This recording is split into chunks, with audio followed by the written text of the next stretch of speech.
This year's Prague Pro looks like it's going to be a very interesting show. We're going to see it. It's the first show after the Olympia. If you like this video, please give it a thumbs up and subscribe.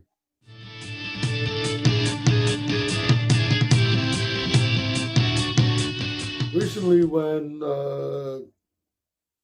I heard Keone Pearson announce that he was going to step in on the open stage and he was doing a Prague Pro without knowing who else would be in it, I immediately gave Keone a very good chance of winning the show.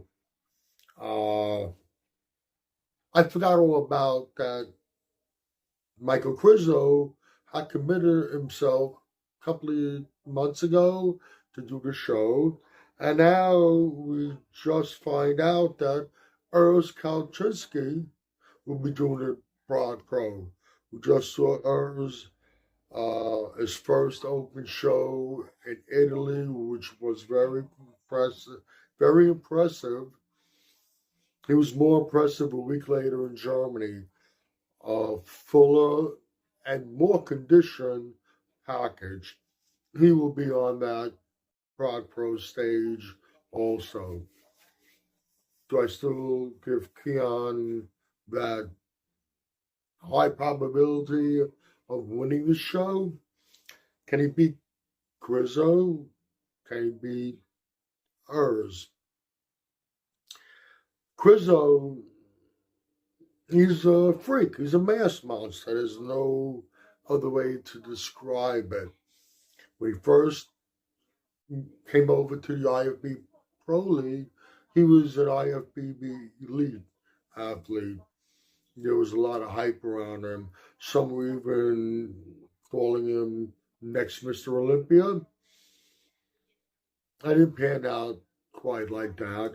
He made it to the Olympia. He placed in the top 10, and I think he got what he deserved. But when we saw him on the stage next to the best of the best, his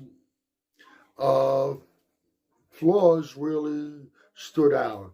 I think there's still a lot of work with the back, top to bottom, and there's something going on with his obliques, and I can't quite think of the words used to describe it, and I don't think it's a conditioning thing. I think the way his obliques look, I think it's genetic, and there's not a lot he can do about it, which is I think it's a bit of a distraction and eyesore. Doesn't look all that good. That could be corrected to a degree or covered to a degree with good posing. Which leads me to the next thing. He's gotten a little better, but I used to say that his posing was borderline atrocious. When he came in to the States for the Prague Pro, he made a stop by at Steve Weinberger's, and he posed for him.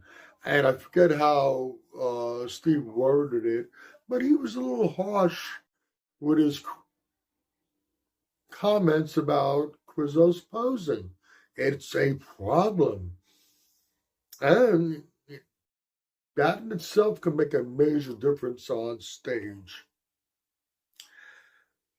I've seen physiques that looked absolutely terrific, but when they got on stage and they started posing, and I'm not talking about the physique fading,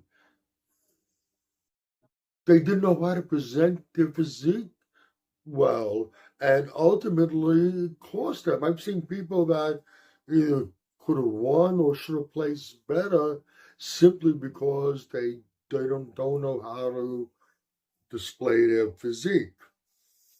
Now, with ours, got a little interesting situation. Keone, as we know, came from classic physique and moved into the 212. Keep in mind, Keone was also 100% natural throughout his whole time in the classic physique. It wasn't until he made the transition to 212 that he took that step. URS, who's now an open competitor, officially an open competitor, also comes from classic physique. So we got two competitors bringing those attributes that did them very well in the classic physique stage. URS is structurally, he's taller than Keone, structurally bigger. Right now he's carrying not just a little more muscle. As a classic physique competitor, he carried a lot more. He carried a little more muscle. Now on the open stage, he carries a lot more muscle, and he can fill his frame out a little more. He brings terrific conditioning. He's always done it as a classic physique competitor. It wasn't quite his classic physique conditioning in Italy, and it was definitely improved in Germany. And I think he just needs a little more time. I think he will be able to bring in that type of conditioning as a full-blown open competitor. Then on top of everything else, what I mentioned about Michael KRIZO posing, URS knows how to display his physique, and he displays it, excuse me, very well. He has an aura about him. He gets your attention up there. Like I said, he can display his physique very well. He's a very good poser. Now, how is Keone going to be able to handle the mass freak factor of a Michael KRIZO or URS, who has a little bit of the best of both worlds, the mass over Keone, and he has those aesthetics. He has, I mean, after all, he did compete as a classic physique competitor. No, he did not win the classic physique Olympia. He won shows and he places very high in the Olympia. KRIZO, let's talk about Keone. Keone is a very rare individual. I've said it before, and it's not just me speaking. A lot of people feel this way.